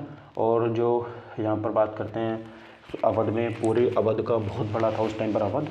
ये शुजाउद्दौला और शाह आलम द्वितीय का समझ लो मुगलों का पूरा बहुत बड़ी सेना थी। लेकिन फिर भी एक तरफ, दूसरी तरफ कौन थे, ये अंग्रेज़ थे, EIC थी, है ना। कौन था, EIC थी। तो इसमें ये इन सबको हरा देती है और अकेली जीत जाती है EIC, सोचो। तो अब इस युद्ध के बाद ऐसा लगता था पूरे भारत में कि अब तो ये ईस्ट इंडिया कंपनी का ही शासन चलेगा भारत में, क्योंकि जितनी बड़ी बड़ी शक्तियाँ थी ना वो सारी हार जाती हैं, ठीक है, सारी की सारी यहाँ पर हार जाती हैं, समझ में आ रही है बात? नहीं? हाँ सर, ठीक है, चलिए। उसके बाद में यहाँ पर 1765 में बात करते हैं। 1762 में अंग्रेजों को बंगाल, बिहार और उड़ीसा की दीवानी का हासिल मिल जाता है। क्लाइव को बंगाल का गवर्नर नियुक्त कर दिया जाता है। ठीक है, अब इस युद्ध में होता है 1765 में इलाहाबाद की संधि हो जाती है। 1765 में इलाहाबाद की संधि हो जाती है और यहाँ पर क्या हो जाता है 1765 में, जो बंगाल था, ठीक है, दीवानी होता है टैक्स, तो बंगाल, ठीक है, क्योंकि बंगाल से मीर कासिम हार चुका था, ठीक है, बंगाल, उसके बाद में बिहार जो हमारा सुजाउद्दौला वाला था, बंगाल, बिहार और जो ये उड़ीसा था, ठीक है, इनकी जो दीवानी है, इनकी जो दीवानी है यानी कि जो टैक्स है वो सारा का सारा कौन कलेक्ट करेगी? EIC कलेक्ट करेगी। और बाकी का जो वो भी पूरा का पूरा शासन प्रशासन चलाना है वो किसको चलाना था? वो नवाब को चलाना था। ठीक है, और यहाँ पर जो दूसरा सौ कम 1765 में क्या होता है, जो क्लाइव था ना, क्लाइव, उसको बंगाल का गवर्नर नियुक्त कर देते हैं। क्लाइव को बंगाल का गवर्नर नियुक्त कर देते हैं यहाँ पर, जो क्लाइव था। ठीक है, क्लाइव बंगाल का गवर्नर नियुक्त हो जाता है। ठीक है दोस्तों, चलिए। अच्छा, 1764 का जो बक्सर का युद्ध किसने लड़ा था? ये EIC की तरफ से सर, ये हेक्टर मुनरो ने लड़ा था। किसने लड़ा था? हेक्टर मुनरो ने। हेक्टर मुनरो ने तो इसको लड़ा था। ठीक है, और जो संधि के लिए बुलाया गया था ना, वो बुलाया गया था क्लाइव को। किसको बुलाया गया था? क्लाइव को बुलाया गया था संधि के लिए। ठीक है, इंपॉर्टेंट बात है, याद रखिएगा ये भी। उसके बाद में 1767 हमारा यहाँ पर आता है मैसूर का युद्ध जो होता है। 1767 से 1765 में यहाँ पर एक युद्ध होता है। 1767 से लेकर के 1769 तक 2 साल तक ये युद्ध चलता है। और इसमें क्या होता है, इसको हम प्रथम मैसूर युद्ध बोलते हैं। क्या बोलते हैं? प्रथम मैसूर युद्ध। ये 2 साल तक चला था, प्रथम मैसूर युद्ध। ठीक है, प्रथम मैसूर युद्ध था हमारा ये। और इस युद्ध में क्या होता है, जो हमारा हैदर अली था, हैदर अली के साथ यहाँ पे ये अंग्रेज जो है हैदर अली को हरा देते हैं। तो हैदर अली, देख रहे हो आप, ये धीरे धीरे पूरे भारत पर कब्जा करते चले जा रहे हैं। कौन? EIC। और अगर पूरे भारत के जितने भी ये नेता थे या जितने भी यहाँ पर ये जितने भी हमारे यहाँ पर जो भी राज्य या साम्राज्य कह लो, राजा वगैरह थे, अगर ये एक साथ लड़के पूरी की पूरी EIC से लड़ते तो क्या वो EIC हार जाती कि नहीं हार जाती सर? लेकिन नहीं, इनको ऐसा लगता था कि ये अभी मराठों को ही तो हराया है, अभी बंगाल को ही तो हराया है, अभी हमें मैसूर को थोड़ी ना हरा दिया। इस तरीके से सोच सोच के ये ताकतवर होते चले गए। इनकी तो नीति थी है फूट डालो और राज करो। ठीक है, तो हैदर अली की यहाँ पर क्या हो जाती है? हार हो जाती है। और जो यहाँ पर EIC है ना, इसकी जीत हो जाती है। और बहुत अपमानजनक यहाँ पर संधि होती है और ये सब हैदर अली को माननी पड़ती है, क्योंकि हारा हुआ इंसान को आप कुछ भी कह दो वो वही कर लेगा जो हार जाता है। ठीक है, तो प्रथम जो मैसूर युद्ध था वो 1767 से 1769 के बीच में हो जाता है। फिर आपको पता है कि रेगुलेटिंग एक्ट आता है 1773 में, और उस रेगुलेटिंग एक्ट में क्या होता है, जो हमारा 1773 रेगुलेटिंग एक्ट यहाँ पर बन जाता है। और 1774 में हमारे यहाँ पर 1774 में जो कलकत्ता है वहाँ पर हमारा एक SC यानी कि सुप्रीम कोर्ट बन जाता है। SC बन जाता है हमारा कहाँ पर? कलकत्ता में। ठीक है, तो कलकत्ता में जो सुप्रीम कोर्ट है उसकी यहाँ पर स्थापना हो जाती है, ध्यान रखिएगा, 1774 में। ठीक, उसके बाद देखिए 1784 एक डेट आती है, बहुत इंपॉर्टेंट डेट है 1784। इस डेट को क्या हुआ था? 1784 में मंगलोर की संधि होती है। क्या होता है? मंगलोर की संधि होती है। ये मंगलोर की संधि में क्या होता है बताता हूँ आपको। कब होती है सर? 1784 में मंगलोर की संधि होती है। इस संधि में क्या होता है, जो द्वितीय मैसूर युद्ध का अंत यहाँ पर होता है, क्योंकि दूसरा मैसूर युद्ध भी हुआ था, फिर हैदर अली ने हार नहीं मानी, उसने दूसरा युद्ध लड़ा फिर। ठीक है, और यहाँ पर जो हैदर अली था, दूसरी संधि यहाँ पर होती है और पिट्स इंडिया एक्ट यहाँ पर पारित होता है और मैसूर युद्ध का अंत होता है ना। मंगलोर की संधि में क्या होता है, जो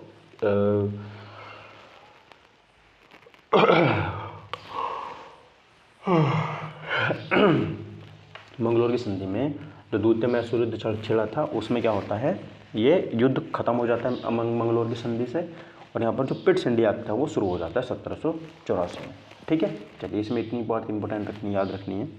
उसके बाद देखिए 1790 में आता है अंग्रेजों और टीपू सुल्तान के बीच में तीसरा मैसूर युद्ध होता है।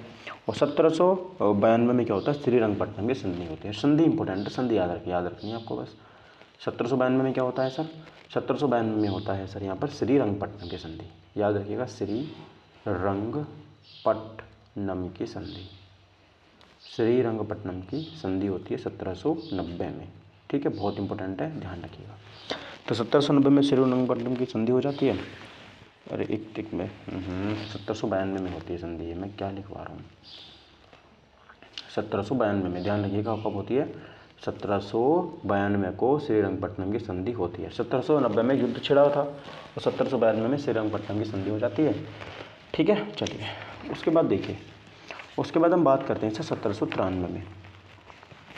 1793 में आता है तो बंगाल में जो हमारा भू राजस्व का स्थायी बंदोबस्त लागू हो जाता है। तो ये 1793 वाली डेट बहुत इंपॉर्टेंट है।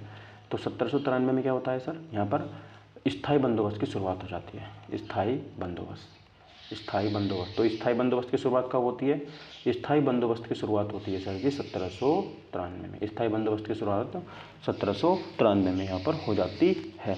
ठीक है, चलिए। अच्छा, सहायक संधि, सहायक संधि कब आई थी बोलो, 1798। तो 1798 डेट याद रखनी है आपको। इसमें आई थी हमारी सहायक संधि। क्या आई थी सर, सहायक संधि। तो सहायक संधि जो थी वो कब आई थी, 1798 में आई थी। ठीक है, सहायक संधि बहुत इंपॉर्टेंट है, सहायक संधि। और ये किस किस के बीच में हुई थी सर, सहायक संधि 1798 में लॉर्ड वेलेस्ली गवर्नर जनरल नियुक्त करा गया था, वो इसको सहायक संधि को लेके आता है। ठीक है, चलिए। 1799 में टीपू सुल्तान है, उनकी यहाँ पर मृत्यु हो जाती है ना। जो चौथा हमारा आंग्ल मैसूर युद्ध होता है उसमें जो टीपू सुल्तान है, ठीक है, पराजित हो जाते हैं और टीपू सुल्तान की मृत्यु यहाँ पर हो जाती है। टीपू सुल्तान की मृत्यु इंपॉर्टेंट है, बहुत ज़्यादा याद रखिएगा। टीपू सुल्तान की मृत्यु 1792 में। टीपू सुल्तान की मृत्यु कब होती है, ये 1799 में हो जाती। ठीक, चलिए उसके बाद देखिए बात करते हैं 1801। 1801 में क्या होता है, आपने डेट सुनी ही नहीं होगी। 1801 में होता है सर, जो अंग्रेज़ थे वो कर्नाटक को भी अपने अंदर मिला देते हैं। ठीक है, कर्नाटक का विलय, ये हम कर लेंगे EIC में, कर्नाटक का विलय, है ना। मैसूर को तो मिला ही चुके हैं ये अब तक, मैसूर के तीनों युद्ध हार चुके हैं वो। कर्नाटक का विलय, कर्नाटक का विलय। तो 1801 में कर्नाटक का विलय कर लेते हैं, किसके अंदर, EIC के अंदर। ठीक है, उसके बाद देखिए बात करते हैं 1803 में हमारा आंग्ल मराठा युद्ध होता है और यहाँ पर सुरजी अर्जुन गांव की संधि यहाँ पर हो जाती है। इतना ज़्यादा इंपॉर्टेंट है नहीं। 1809 इंपॉर्टेंट है, 1809 इंपॉर्टेंट है, इसको याद रखना है आपको। 1809 में क्या होता है, 1809 के अंदर अंग्रेजों एवं रणजीत सिंह के बीच में अमृतसर की संधि होती है ना। किसके बीच में सर, अंग्रेज थे एक तरफ, तो अंग्रेज व रणजीत सिंह, ये हमारे शासक थे। ठीक है, रणजीत सिंह के बीच में अमृतसर की संधि के बीच। तो अमृतसर की संधि पूछ लेता है हमसे, अमृतसर की संधि कब होती है सर, 1809 में। अमृतसर की संधि, अमृतसर की संधि। तो अमृतसर की संधि कब होती है सर, 1809 में अमृतसर की संधि होती है। ठीक है, चलिए उसके बाद यहाँ पे बात करते हैं। देखिए संगोली की संधि भी इंपॉर्टेंट है, संगोली की संधि भी याद रखनी है आपको। और संगोली की संधि कब होती है सर, यहाँ पे 1816 में। तो 1816 में क्या होता है सर, संगोली की संधि होती है, संगोली की संधि। तो संगोली की संधि कब होती है, संगोली की संधि। तो संगोली की संधि भी बहुत इंपॉर्टेंट है, याद रखना। संगोली की संधि होती है सर यहाँ पे हमारी 1816 में। तो 1816 में क्या होता है, संगोली की संधि हो जाती है। नेपाल के साथ युद्ध की समाप्ति यहाँ पर ये कर लेते हैं अपनी। ठीक है, तो याद रखिएगा। तो 1800 अगला आता है 1817 और 19 में 2 साल तक हमारा तीसरा अंग्रेज मराठा युद्ध चलता है और अंग्रेज द्वारा मराठों की पूर्ण रूप से पराजय कर देते हैं। ये तीसरा आंग्ल मराठा युद्ध जो होता है हमारा 1817 से 1819 के बीच में होता है। तो डेट याद रखनी है आपको, 1817 1819 में क्या होता है ये 1817 से 1819 को क्या करते हैं ये, मराठा का पूर्ण रूप से क्या कर देते हैं ये, पराजय, पूर्ण रूप से पराजित इनको ये कर देते हैं जो मराठा थे। ठीक है, उसके बाद मराठों का नामो निशान खत्म 1817 से 1819 के बीच में। चलिए उसके बाद देखिए एक डेट याद रखनी है आपको यहाँ पर, उसके द्वारा हो जाता है हमारा 1829। 1829 में क्या होता है बताइए, अगर आपको याद है तो 1829 में 1829 में होता है भारत में सती निषेध लागू, मतलब सती प्रथा खत्म हो जाती है 1829 में एलन बरा के थ्रू। ठीक है, भारत में सती निषेध लागू हो जाता है, भारत में सती प्रथा बंद। ठीक है, चलिए, तो 1829 में सती प्रथा निषेध यहाँ पर लागू कर लेते हैं। इतनी ये बात आपको यहाँ पे याद रखनी है। उसके बाद में हम यहाँ पे देखिए बात करते हैं अगला, जो हमारी डेट है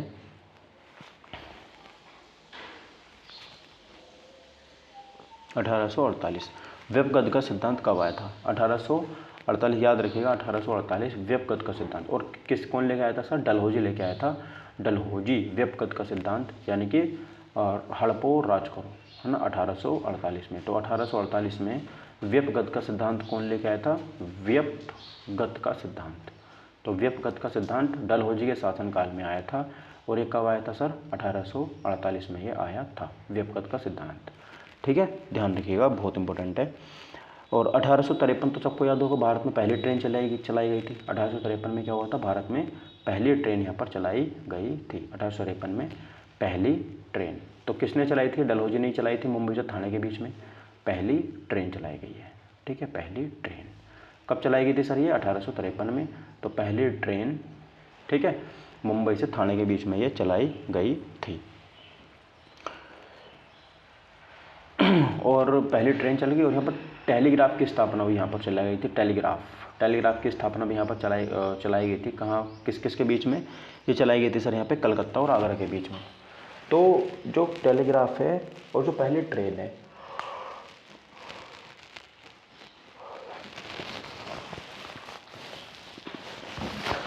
ये दोनों के दोनों ही हमारे 1853 में डलहौजी के शासनकाल में चलाए गए थे। ठीक है, उसके बाद देखिए बात करते हैं हमारे यहाँ पे 1857। सबको पता है 1857 में क्या हुआ था सर? जो 100 दिन तक हमारी पहली लड़ाई थी, कलकत्ता मुंबई में मद्रास विश्वविद्यालय की स्थापना यहाँ पर हो जाती है 1857 में हमारी क्रांति होती है। 1857 क्रांति आपको याद होगी, उसको लिखवाने की ज़रूरत ही नहीं। और 1858 में क्या हो जाता है? जो ईस्ट इंडिया कंपनी है वो ख़त्म हो जाती है और यहाँ पर ब्रिटिश जो सरकार है उसका शासन शुरू हो जाता है। ठीक है, जो ब्रिटिश गवर्नमेंट है उसका शासन यहाँ पर शुरू हो जाता है। बात समझ में आई आपको? इतनी बात, ठीक है। चलिए, उसके बाद यहाँ पे हम देखिए बात करते हैं, और भारत का पहला वायसराय हमारा लॉर्ड कैनिंग को यहाँ पर नियुक्त किया जाता है। इंपॉर्टेंट है, याद रखना। ठीक है,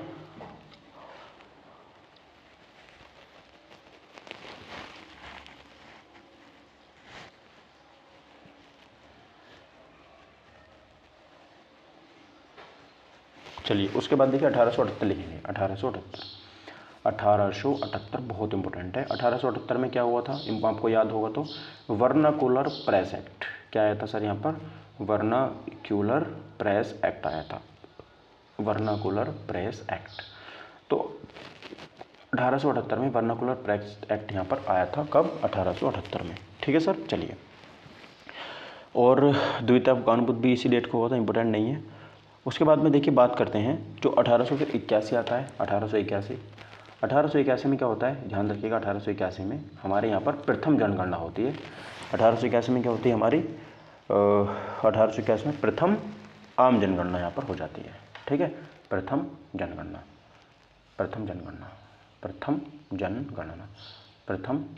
1881 में हमारे यहाँ पर पहली जनगणना होनी शुरू हो जाती है।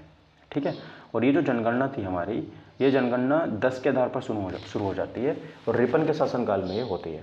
और इससे पहले 1872 में हुई थी मेयो के शासनकाल में, वो 10 के नहीं थी, वो तो उसने बस ऐसी मजे में कह दी होगी कि जनसंख्या कर लो तो हो गई। ठीक है, चलो, उसके बाद देखिए बात करते हैं 1882 में वर्नाकुलर प्रेस एक्ट यहाँ पर हो जाता है। और 1885 में आता है हमारे यहाँ पर जो हमारी कांग्रेस है इसका गठन हो जाता है। 1885 में जो हमारी कांग्रेस है इसका गठन हो जाता है। तो कांग्रेस का गठन, ठीक है, 1885 में जो कांग्रेस का गठन यहाँ पर हो जाता है। बहुत इंपॉर्टेंट है, याद रखिएगा। उसके बाद यहाँ पे बात करते हैं, देखिए हाँ 1905। उसके बाद आती है एक डेट हमारी 1905 में। 1905 में क्या होता है सर? 1905 में तो आपको बच्चों को पता होगा, आप सबको पता होगा, बंगाल का विभाजन हो जाता है। ठीक है, क्या हो जाता है? बंगाल का विभाजन हो जाता है 1905 में, बंगाल विभाजन। तो 1905 में बंगाल विभाजन हो जाता है और इसी डेट को स्वदेशी आंदोलन की पहल शुरुआत हो जाती है कि हम विदेश की सब वस्तुओं को बहिष्कार करते हैं, हम जो भी वस्तु यूज़ करेंगे अपने भारत की ही यूज़ करेंगे। तो स्वदेशी आंदोलन की शुरुआत भी कब होती है? 1905 को ही होती है, स्वदेशी आंदोलन। ठीक है, स्वदेशी आंदोलन, ये इंपॉर्टेंट है, याद रखिएगा, स्वदेशी आंदोलन। ठीक है दोस्तों, चलिए उसके बाद हम यहाँ पे बात करते हैं 1905 के बाद में 1906 में मुस्लिम लीग की स्थापना होती है। 1906 में क्या होती है सर? 1906 में मुस्लिम लीग की स्थापना होती है, मुस्लिम लीग।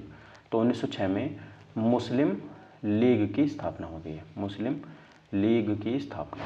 ठीक है, तो 1906 में क्या होती है? मुस्लिम लीग की स्थापना होती है। मुस्लिम लीग की स्थापना कब होती है? 1906 में होती है।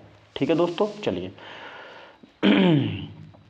और यहीं पर 1906 में हमने स्वराज का लक्ष्य घोषित करा था कि हमें अपना स्वयं का राज चाहिए, खुद का राज चाहिए हमें, मतलब औरों का राज हमें नहीं चाहिए। उसके बाद हमारा 1907 आता है। 1907 में जो सूरत अधिवेशन होता है कांग्रेस का, वहाँ पर वो टूट जाती है कांग्रेस दो भागों में। 1907 का अधिवेशन आता है हमारा। 1907 का जो सूरत अधिवेशन होता है, 1907 में हमारा होता है कांग्रेस का सूरत अधिवेशन। क्या होता है? सूरत अधिवेशन। इस सूरत अधिवेशन के अंदर जो कांग्रेस है वो दो भागों में टूट जाती है। एक भाग तो होता है मेरा गरम दल, ठीक है, जिसमें हमारे गांधी जी नहीं थे, जिसमें हमारे गर्म खून वाले जो चंद्रशेखर आज़ाद है ना, भगत सिंह, और दूसरी तरफ थे हमारा नरम दल, जिसमें महात्मा गांधी थे, जो अहिंसा के बिल्कुल विरोध में थे कि हमें अहिंसा करनी ही नहीं है। ठीक है, चलिए उसके बाद में हम बात करते हैं 1909 में हमारा मार्लियामेंटो एक्ट आता है। क्या आता है? मार्लियामेंटो एक्ट आता है। ठीक है, 1909 की बात करते हैं। तो 1909 क्या आता है हमारा? 1909 का जो हमारा एक्ट है, इसमें आता है मार्लियामेंटो एक्ट। क्या बोलते हैं इसको? मार्लियामेंटो एक्ट। तो 1909 के अंदर मार्लियामेंटो एक्ट आता है। ठीक है दोस्तों, चलिए ये जो मार्लियामेंटो हमारा एक्ट आता है, इसमें सांप्रदायिकता जो चुनाव है उसकी भी शुरुआत यहीं से मानी जाती है कि हाँ, संप्रदाय के आधार पर चुनाव भी इसी में, इन्होंने बोला था हम इसी में करेंगे। फिर दिल्ली में जो 1911 में था, वो यहाँ पर दिल्ली दरबार लगता है। 1911 में क्या होता है? दिल्ली दरबार लगता है और यहीं पर बंगाल का जो विभाजन था उसको रद्द कर दिया जाता है। क्या? बंगाल का विभाजन यहाँ पर रद्द कर दिया जाता है और 1905 में मैंने बताया बंगाल का विभाजन होता है। ठीक है, ठीक है, चलो तो यहाँ पर 1911 में बंगाल विभाजन रद्द हो जाता है। 1911 में, तो 1911 में क्या होता है? बंगाल विभाजन रद्द हो जाता है। ठीक है, बंगाल विभाजन रद्द। ठीक है, बंगाल विभाजन रद्द यहाँ पर हो जाता है, ये बात आपको यहाँ पे याद रखनी है। ठीक है, चलिए उसके बाद में हमारे यहाँ पर बात करेंगे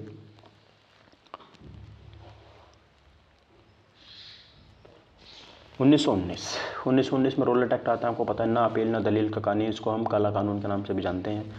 1919 रोलेट एक्ट, और इसी में जलियांवाला बाग हत्याकांड भी होता है।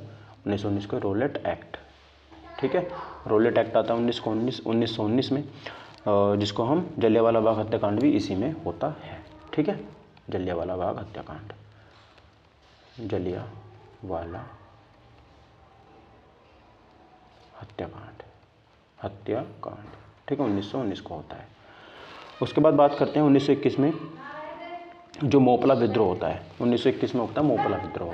ठीक है, अब 1919 में आपको याद रखनी है, 1921 में क्या होता है सर? मोपला विद्रोह। क्या होता है? मोपला विद्रोह। तो बहुत इंपॉर्टेंट डेट है ये। मोपला विद्रोह कब होता है सर? 1921 में होता है मोपला विद्रोह। ठीक है दोस्तों, चलिए उसके बाद में अपन बात करते हैं 1922 आती है। अब देखो सारे डेट बहुत इंपॉर्टेंट है। 1922 में असहयोग आंदोलन शुरू होता है। 1922 में असहयोग आंदोलन। 1922 में क्या होता है? असहयोग आंदोलन। ठीक है, 1922 में असहयोग आंदोलन यहाँ पर होता है। ठीक है, 1922 में असहयोग आंदोलन। समझ में आ रही है बात आपको? 1922 में ये गांधी जी द्वारा यहाँ पर चलाया गया था। ठीक है, और फिर 1922 में यहीं पर एक चोरा चोरी कांड हो जाता है। एक पुलिस स्टेशन को जला देते हैं सब लोग। कौन सा कांड हो जाता है यहाँ पर? चोरी चोरा।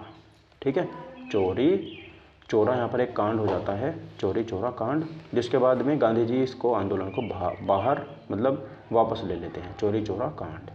ठीक है, चलिए उसके बाद में 1926 में लॉर्ड इरविन जो है वो वायसराय नियुक्त होते हैं और पहली बार में रुपये का अवमूल्य किया जाता है। इंपॉर्टेंट नहीं है। 1927 में साइमन कमीशन की नियुक्ति हो जाती है। 1927 में क्या आता है? Simon commission. 1927 में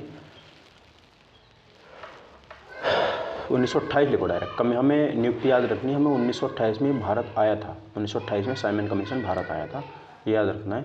Simon commission, Simon commission Bharat आया, साइमन कमीशन भारत आया, ठीक है, ये बात आपको यहाँ पे याद रखनी है। 1928 में साइमन कमीशन भारत आ जाता है, ठीक है। चलिए, और नेहरू रिपोर्ट भी कब प्रस्तुत होती है? तो 1928 में प्रस्तुत होती है। नेहरू रिपोर्ट कब आती है? 1928 में ही नेहरू रिपोर्ट भी आती है, ठीक है। चलिए, 1929 में हमारा लाहौर अधिवेशन होता है कांग्रेस का, जिसमें हमने आज़ादी की मांग करी थी।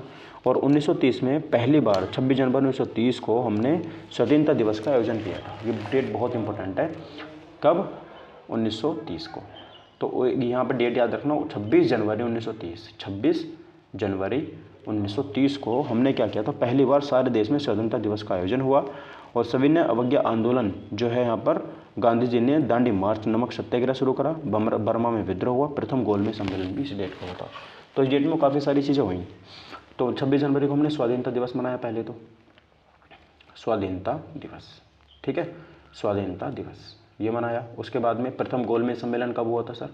तो प्रथम जो गोलमेज सम्मेलन था ये भी 1930 को ही हुआ था, ठीक है, प्रथम गोलमेज सम्मेलन।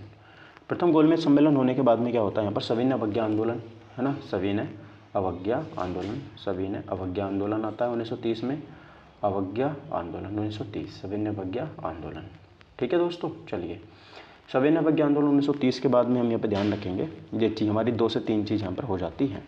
और दांडी मार्च, एक चीज़ याद रखेंगे, दांडी मार्च 1930 में 12 मार्च 1930 से लेकर के 5 मार्च 1930 से 12 अप्रैल 1930 तक, ठीक है, दांडी मार्च। ये अपनी बात यहाँ पे याद रखनी है, ठीक है दोस्तों। चलिए आगे बढ़ते हैं। अगली 1931 में होता है हमारा, 1931 में ध्यान रखिए, गांधी इरविन समझौता हो जाता है। 1931 में क्या होता है? गांधी इरविन समझौता। 1931 में होता है गांधी इरविन समझौता। गांधी इरविन समझौता कब होता है सर? 1931 में हो जाता है गांधी इरविन समझौता, ठीक है। चलिए, दूसरा गोलमेज सम्मेलन, ये 1930 को पहला, फिर यहाँ पर हो जाता है सर दूसरा गोलमेज सम्मेलन, दूसरा गोलमेज सम्मेलन, ठीक है, दूसरा गोलमेज सम्मेलन, ठीक है। चलिए, उसके बाद यहाँ पे बात करते हैं 1932 में क्या होता है? 1932 में तीसरा गोलमेज सम्मेलन हो जाता है। 1932 में कौन सा? तीसरा गोलमेज सम्मेलन। 1932 में होता है हमारा तीसरा गोलमेज सम्मेलन। 1930 में तीसरा गोलमेज सम्मेलन होता है, सम्मेलन, ठीक है। 1932 में तीसरा गोलमेज सम्मेलन होता है। उसके बाद में हमारा यहाँ पर आता है, देखिए 1935 में गवर्नमेंट ऑफ इंडिया एक्ट आता है। 1935 में हमारा जो संविधान है ना, ज़्यादातर जो बेस है वो इसी पर ऊपर बेस है। 1935 में गवर्नमेंट ऑफ इंडिया एक्ट आता है, गवर्नमेंट ऑफ इंडिया एक्ट आता है, ठीक है, इंपॉर्टेंट है, याद रखिएगा। उसके बाद में यहाँ पे हम ध्यान रखेंगे 1940 में मुस्लिम लीग द्वारा घोषित रूप से पाकिस्तान की मांग यहाँ पर हो जाती है 1940 के अंदर। और 1942 में भारत में क्रिप्स मिशन का दौरा हो जाता है।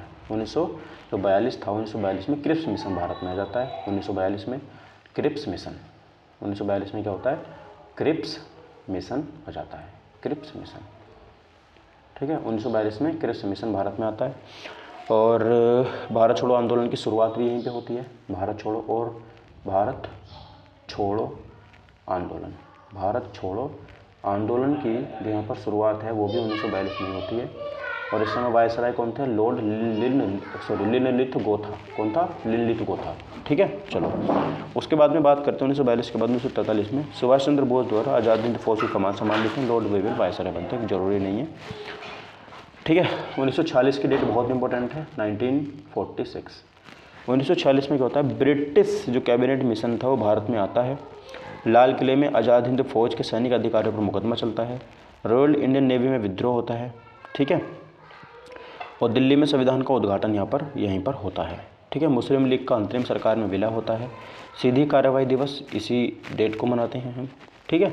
तो इसमें काफ़ी सारी चीज़ें हो जाती हैं, ठीक है। चलिए,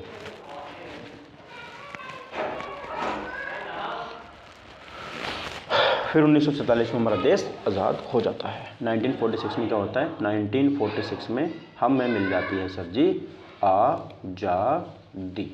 ठीक है, 1947 में हमें मिल जाती है आज़ादी। और इसी को 1947 में लॉर्ड माउंटबेटन भारत का गवर्नर जनरल बनता है और भारत और पाकिस्तान में बंटवारे की शर्तों पर भारत को स्वतंत्रता प्रदान करने की लॉर्ड माउंटबेटन की घोषणा होती है 3 जून को। इसी को 3 जून 1947 की घोषणा बोलते हैं, जब हमने कहा था कि अब हम यहाँ पे पाकिस्तानी भारत को अलग कर देंगे। और इसी को 1947 में भारत पाकिस्तान से अलग हो जाता है। तो पाकिस्तान 14 अगस्त को अपना स्वतंत्रता दिवस मनाता है और हम 15 अगस्त को मनाते हैं। ठीक है, पाकिस्तान का जन्म होता है इसी दिन और भारत क्या होता है? स्वतंत्रता प्राप्ति कर लेता है 15 अगस्त को। ठीक है, तो ये इंपॉर्टेंट डेट्स हैं जो मैंने आपको यहाँ पे लिखाई हैं। प्रथम युद्ध बचे हैं अभी, है ना, विदेशी यात्री बचे हैं। वैसे युद्ध बहुत इंपॉर्टेंट है, यात्रियों से तो बस कुछ ज़्यादा इंपॉर्टेंट है नहीं, युद्ध ज़्यादा बचे हैं तो युद्ध को हम कवर कर लेंगे। ठीक है दोस्तों, चलिए मिलते हैं अब हम अगले वीडियो में। मैं कोशिश करूँगा इसका PDF बन पाए। वैसे इसका PDF शायद ये है जो PDF इसका, मैं 1 मिनट इसको सेव करके यहाँ पे देख लेता हूँ।